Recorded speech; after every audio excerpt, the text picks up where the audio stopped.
Big boss team కనుక తనుజకు title ఇవ్వాలనుకుంటే direct title ఇచ్చేయండి, ఇంత డ్రామా అవసరం లేదు, టైటిల్ ఇచ్చినా ఎవరేం అనుకోరు. జరిగిన సీక్వెన్స్ అంతా చూస్తే కనుక అట్లే అనిపిస్తుంది పబ్లిక్ అందరికి. బికాస్ తనుజ గురించి కనుక ఎవరైనా చెడుగా మాట్లాడినా, తనుజ డౌన్ అయ్యే పరిస్థితి వచ్చినా ఆమెను ఇమీడియట్గా పిలిచేసి కన్ఫెషన్ రూమ్ పిలిచేసి పర్సనల్గా వీడియో చూపించేసి ఇది తప్పిలా జరుగుతుందని చెప్తారు.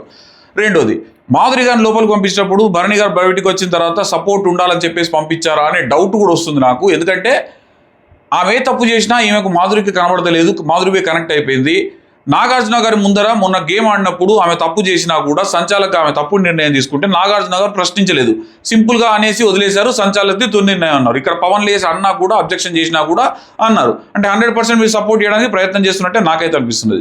తర్వాత నిన్న శ్రీజ నామినేషన్కి వచ్చినప్పుడు చూస్తే కనుక శ్రీజ మాధురి గారిని మాట్లాడినంతసేపు ఎవరు ఏం మాట్లాడలేదు. తనుజ గారి గురించి మాట్లాడి 4 తప్పులు బయటికి తీయంగానే బిగ్ బాస్ వాయిస్లో మీరు జస్ట్ వచ్చింది నామినేషన్ కోసం, నామినేషన్ చేస్తే సరిపోతుంది, ఏం చేద్దని చెప్పారు. అంటే తనుజ మీద ఈగ వాళ్ళినా కూడా బిగ్ బాస్ కానీ బిగ్ బాస్ టీం కానీ ఎవరు ఒప్పుకునే పరిస్థితి లేదు, అందరూ అంత సపోర్ట్ ఇస్తున్నారు.